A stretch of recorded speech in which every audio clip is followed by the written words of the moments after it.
Merci madame la présidente. Mes chers collègues, cet amendement vise à supprimer le pass sanitaire et le pass vaccinal pour les déplacements de longue distance par transports publics interrégionaux, donc en train, car ils représentent pour beaucoup des déplacements essentiels. Dans ce cas précis, la restriction de liberté est manifestement disproportionnée par rapport au but de préservation de la protection de la santé. Permettez-moi de parler de mon propre cas de citoyen et de parlementaire, et je vous invite à en mesurer l'inconstitutionnalité de cette mesure. En dehors du fait que je suis membre du Rassemblement national, que je bois du café debout au bistrot, que je mange et bois dans le train comme mon métabolisme me l'impose, je ne suis pas vacciné. Je sais, je cumule beaucoup de tares et de flétrissures, mais c'est ainsi.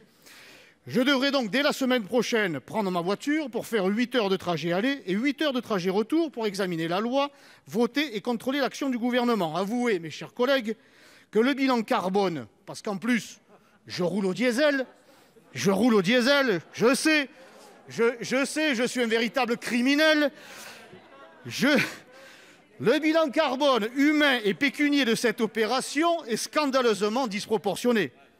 Je suis donc matériellement dans l'incapacité de remplir mon rôle de législateur. Ou alors, est-ce à dire que vous êtes en train de voter une obligation vaccinale déguisée non assumée?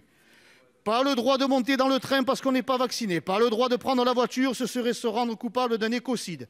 Pas le droit de monter au Sénat à cheval, ce serait une atteinte aux droits de l'animal. Ce monde que vous nous offrez devient fou.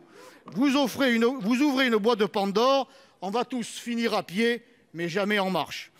L'entrave parlementaire exercée à mon encontre par ce texte ne saurait cacher la situation de très nombreux Français, travailleurs et familles non vaccinés, c'est-à-dire n'ayant reçu aucune, une ou deux doses, je le rappelle. 2 doses dont le président de Pfizer vient de reconnaître l'inefficacité.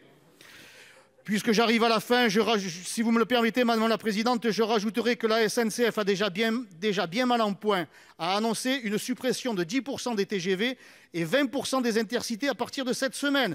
Parce que vous avez choisi de leur faire peur. Qui va payer l'addition de cette inconséquence? Je vous ai permis 15 secondes, monsieur Ravier, c'était déjà très généreux. Je vous propose de prendre nos compatriotes comme étant des adultes en votant cet amendement. Merci.